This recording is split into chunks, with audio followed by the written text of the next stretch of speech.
Rajasthan BJP में ये क्या हो रहा है, जब हर कोई, हर कार्यकर्ता ये सोच रहा था कि शायद ये चुनाव, आने वाला चुनाव तो सतीश पूनिया की अध्यक्षता में ही लड़ा जाएगा, तब अचानक से एक सरप्राइज़ आता है और सीपी जोशी राजस्थान भाजपा के अध्यक्ष बन जाते हैं। ठीक उससे पहले जोधपुर के अश्विनी वैष्णव को यहाँ पर ब्राह्मण सभा में कहीं ना कहीं बहुत ज़बरदस्त पॉलिटिकल भाषण देते देखा जाता है। ये सब कुछ क्या राजस्थान बीजेपी ब्राह्मण समाज में सोशल इंजीनियरिंग करने की कोशिश के तौर पे देखा जा रहा है, या कुछ क्या हो रहा है? इस पूरे मसले पर हम एक गहनता से विश्लेषण करने वाले हैं। हमारे साथ हैं राजस्थान की राजनीति के चाणक्य और ex cabinet minister Chandraraji Singhvi. Sir, BJP का ये दाव आप किस तरह से देखते हैं? मैंने आज से 15-20 दिन पहले चैनल पर आपके इन भी कहा था कि सतीश पूनिया के साथ 5 आदमी भी नहीं है। इस पर भी कहा था और चाल भूचाल पर भी कहा था। मैं जानता था कि इसको हटा देंगे। जब लोग कहते थे कि इसको हटा ही नहीं जाएगा, मैं कि जाएगा ये, और गए। ये नहीं कि उनमें अयोग्यता थी, भले आदमी थे, जाट नेता थे, हटाना कोई राजनीतिक लाभ का सौदा नहीं मानता, मगर ले लिया, फैसला कर लेती है। भारतीय जनता पार्टी ऐसे फैसलों के लिए मशहूर है। हरियाणा में नाम ही नहीं था, उठा करके चीफ मिनिस्टर बनाया था एक आदमी को। ये भारतीय जनता पार्टी की नवैयत है। यहाँ योग्यता, काबिलियत, फॉलोइंग, सपोर्ट, जाति कुछ नहीं देखा जाता है। मूड है, मूड आ गया तो हटा दिया। पर मैंने सतीश पूनिया के लिए कई बार कहा था कि ये इनके नेतृत्व में चुनाव नहीं होगा, और वो हुआ। अब सवाल ये पैदा होता है कि सीपी जोशी, अच्छी बात है, आ गए सीपी जोशी, देखते हैं क्या करते हैं। अभी तो नए नए आए हैं, नया मुल्ला जोर से मांग देता है, ये कहावत सही है। देखते हैं कितनी मांग देते हैं। कोई इनका बहुत बड़ा प्रभाव है नहीं। अभी आपने अश्वनी का नाम लिया। अरे ब्राह्मण कितना ही प्रोजेक्ट करे। अश्वनी जोधपुर स्टूडेंट यूनिवर्सिटी का एक स्टूडेंट था, मैं जानता हूँ, मैं उसका 3 बार प्रेसिडेंट रहा हूँ। कोई आना जाना कुछ नहीं है। नेता और मुखिया तो वही बनेगा जिसे अमित शाह, नरेंद्र मोदी उस वक्त तय करेंगे जब चुनाव हो चुके होंगे, अथवा पहले। कोई फेस प्रेजेंट नहीं होगा, किसी कीमत पर नहीं होगा। करते रहे ट्राई। अब आप वसुंधरा जी कह रही कि मैं अभी भी मैदान जंग में हूँ, उनके सारे कार्यकर्ता करते रहो, तो वसुंधरा की लोकप्रियता को चैलेंज कौन करता है? पर वसुंधरा की स्वीकार्यता को स्वीकार कौन करता है? ना लोकप्रियता चैलेंजेबल है, ना स्वीकार्यता एक्सेप्टेबल है। तो ऐसी स्थिति में क्या होगा? अभी गुलाब जी चले गए आसाम।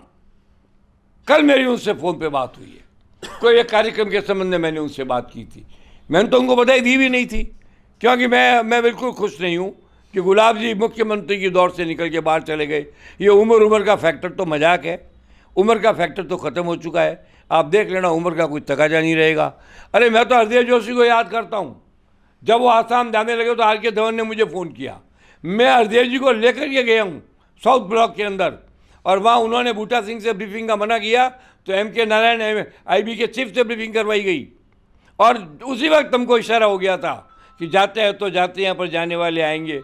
और उसके बाद हरदेव जी आए, हरदेव जी को पुनः मुख्यमंत्री बना दिया। तो मैं आज भी मान के चलता हूँ कि मुख्यमंत्रियों के कतार की दौड़ में आज भी गुलाब चंद कटारिया का नाम गायब नहीं हुआ है। He can be Hardev repeated, he can be Congress repeated, he can be Assam governor repeated. वापस आ सकते हैं, क्यों नहीं आ सकते हैं? कोई बाइंडिंग है क्या? सी राजगोपालाचारी भारत के पहले गवर्नर जनरल थे, और उसके बाद में वो तमिलनाडु के चीफ मिनिस्टर बने थे।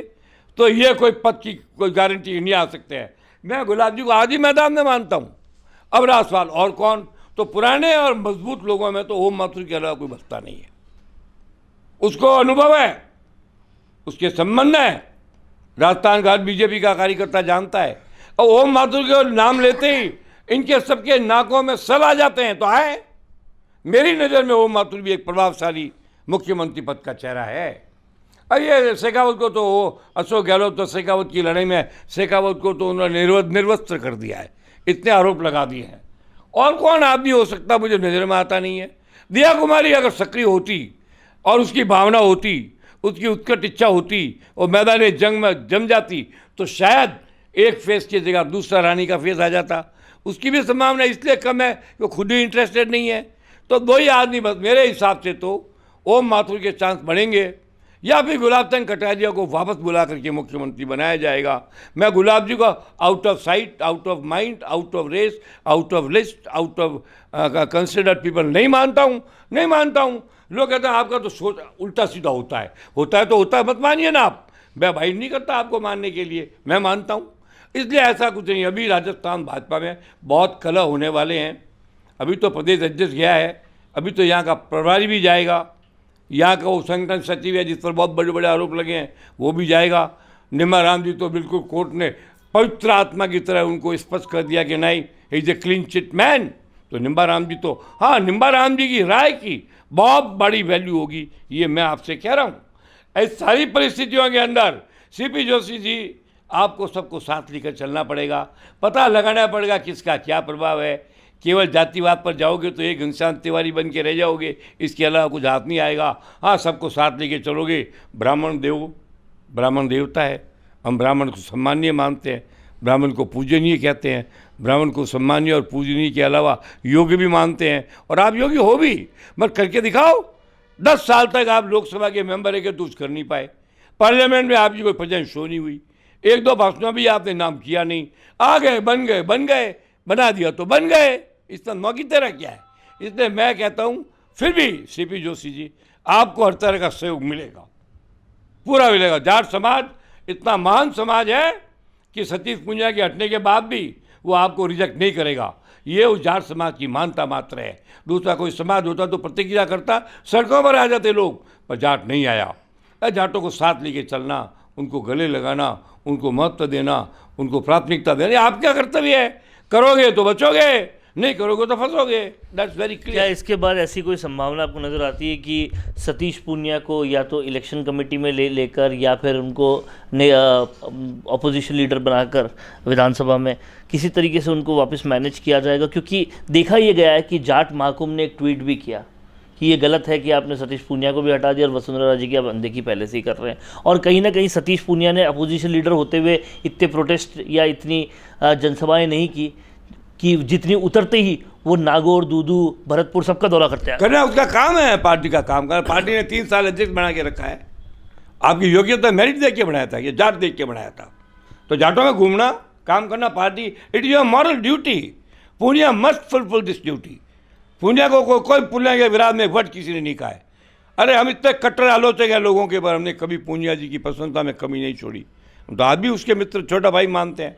अब ये सब लोग बहुत जूनियर, तो इन पर ज़्यादा कमेंट नहीं करता। पर मैं आपको एक बात कहना चाहता हूँ, जो बात आज मैंने मजाक में नहीं कही, गंभीरता से कही है।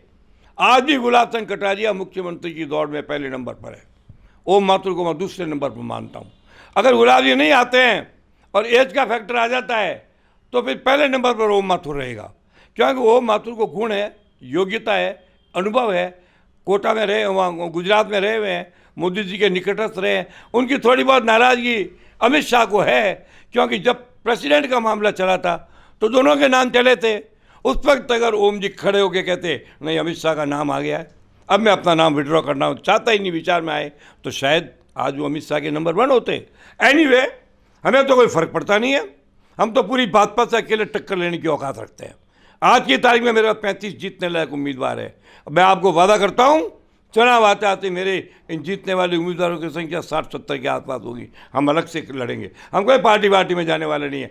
मोदी को हम पार्टी के कारण सपोर्ट नहीं करते, मोदी को इसलिए सपोर्ट नहीं करते, मोदी बीजेपी का नेता है। मोदी को हम इसलिए अंधा भक्त की तरह सपोर्ट करते हैं कि देश को उनकी ज़रूरत है, राष्ट्र को उनकी ज़रूरत है, राष्ट्र भावना को उनकी ज़रूरत है, सेना को उनकी ज़रूरत है, बल को हमें उनकी ज़रूरत है। उनके रहने से देश का स्वाभिमान बढ़ता है, उनके रहने से देश का अंतर्राष्ट्रीय स्तर बढ़ता है। इसलिए मोदी हमको पसंद है। मोदी भाजपा में रहे न रहे, मोदी के व्यक्तित्व को सलाम करना मैं हर भारतीय का कर्तव्य मानता हूँ। तो यहाँ कहीं ना कहीं चंद्रराज्य सिंघवी ने यह साफ कर दिया और एक बड़ा संकेत दिया है कि अब राजस्थान बीजेपी में भले ही सीपी जोशी अध्यक्ष बन गए हो, लेकिन जो समीकरण मुख्यमंत्री के लिए बैठेंगे उसमें बहुत बड़े बड़े सरप्राइजेज हो सकते हैं। हरियाणा का उदाहरण देते हुए उन्होंने यहाँ तक कहा कि हरिदेव जोशी पार्ट 2 रिपीट हो सकता है, गुलाब चंद कटारिया वापस आ सकते हैं। उन्होंने ओम माथुर का भी नाम लिया और राजनीतिक भविष्यवाणियों के मामले में चंद्रराज्य सिंघवी की भविष्यवाणी हमेशा बहुत सटीक बैठती है। तो देखना ये होगा कि कितना सरप्राइज बीजेपी करती है और कितने कुछ बीजेपी में कलह अभी बाकी है। कैमरा पर्सन करण के साथ वरुण बंसाली, राजस्थान संवाद के लिए। बड़ी राजनीतिक पार्टी का टिकट चाहते हैं और उस टिकट से जीतकर नेता बनने का भी इच्छा रखते हैं, लेकिन प्रचार के लिए अभी भी वार त्योहार के पोस्टर बनाने का पुराना तरीका ही अपना रहे हैं। राजनीतिक प्रचार के लिए पोस्टर हुआ पुराना, वीडियो इंटरव्यू का है जमाना। राम मीडिया वर्क्स आपकी राजनीतिक प्रोफाइल को पावरफुल बनाने के लिए लाए हैं स्पेशल डिजिटल पैकेज, जहां प्रदेश के लाखों सब्सक्राइबर्स वाले डिजिटल चैनल के रिपोर्टर, कैमरामैन लेंगे आपका इंटरव्यू। और वो उन चैनल्स पर प्रसारित होगा जिन्हें पहले से लाखों लोग सब्सक्राइब किए हुए हैं और जिनके करोड़ों में व्यूज है। तो छोड़िए पुराने तरीके, अपने इंटरव्यू, कैंपेन्स और इवेंट को कीजिए जमे जमाए चैनल्स के जरिए वायरल। ज्यादा जानकारी के लिए नीचे दिए हुए लिंक पर क्लिक कीजिए।